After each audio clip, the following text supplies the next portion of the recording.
Well, you have decades of experience as a financial, as they say, guru or expert.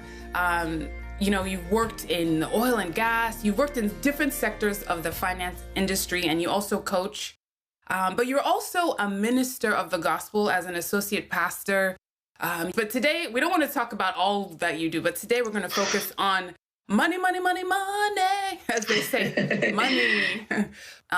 In the church, we're taught a lot to give, to tithe, and it's a biblical principle, and it's wonderful.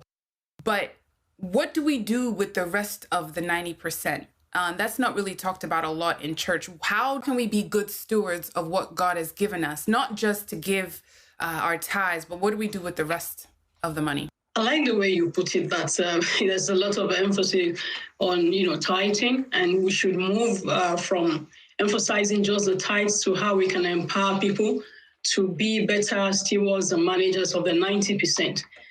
One thing that we should not do is not bury the 90%. The story of the three servants and the talents in Matthew 25.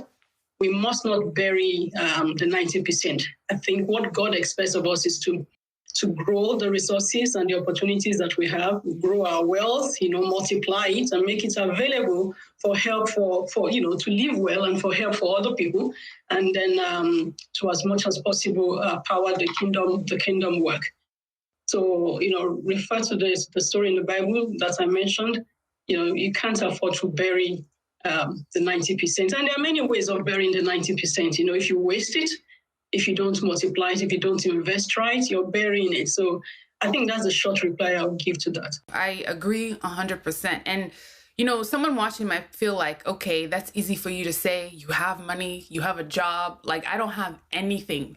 I don't even have 5 naira to put together. Now you're telling me, okay, I give some to God and what do I do with the rest? So what would you say to someone who maybe doesn't have a lot and wants to start, they want to grow their money, but they don't have a lot? What would you say? Yes, Simi, I like that question because that's what the majority of the people around me, that's their circumstance, that's their situation.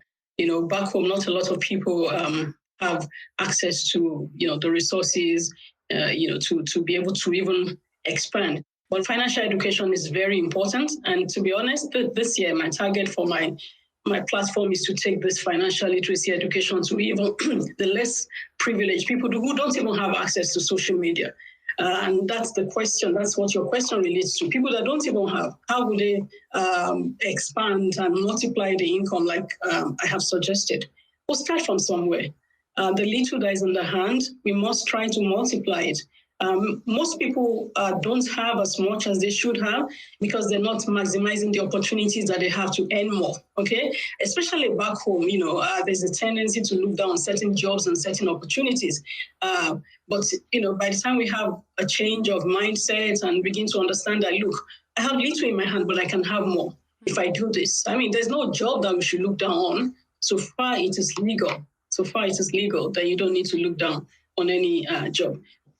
People don't know, if you're not looking out, then you don't know that your opportunities are there for you.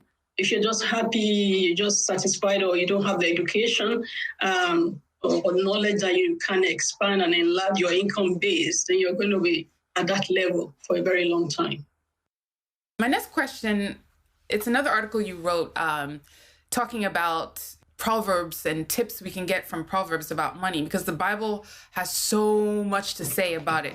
And one of my favorite, Proverbs, a little sleep, a little slumber, a little folding of your hands to rest, and poverty. And poverty crawls. Yeah, it will come to you like a bandit. So talk about that. People who are watching who just want money to come. Why is it so important not to be sleeping, basically? I like that. Thank you, Steve. I'm loving the questions that you're putting on the table. It's very important. You see, I say to people that the poor man and the rich man has 24 hours in a day. So we all have 24 hours in a day.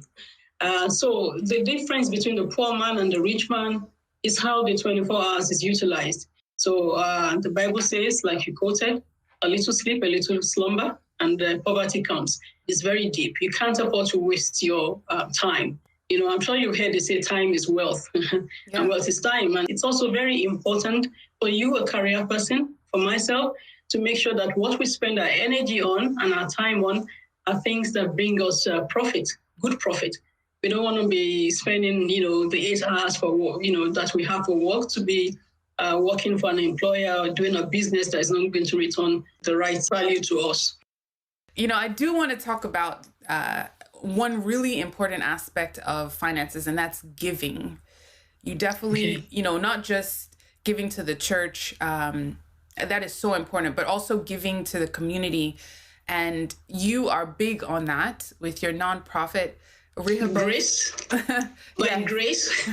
By his grace. Rehoboth Dream Solid Foundation. Can you talk about that and what God has done in that and why you think it's so important to give back? There's something that we say as Christians. We say, what would Jesus do? What would Jesus do? And if we say we are Christians and we're Christ-like, Jesus gives. It's a foundation that my husband and I founded about 13 years ago. And the vision came from when we were pastoring the teens church. We were pastoring a church that had a mix of children from comfortable backgrounds that had the likes of my husband and I as parents, career parents who could afford education for their children. And then we have the very, very poor who could not even afford to register for the college exams. So my husband and I would take on some, would pay for them. Of course, we had a limit because we had to fend for our families and we had to also do other things. So we thought, God just gave us the wisdom that, look, people know you as people of integrity. If you call people to join hands with you, then you can send. I think we have over 250 students that have graduated from tertiary and university level education. Well, that's wonderful. What made you so interested in helping people with finances? Why do you do it? I think there's a lot of financial dependency in Africa where I live. The culture means we have to take care of people and family, friends around us who are less fortunate. And I just thought, why don't we empower ourselves and have less and less dependency on ourselves? So I have this desire to have as many people as possible get to financial independence as they can, as the opportunity permits. And like I said, it's not something I do by my might. I think I'm fortunate to have that grace upon my head at this time.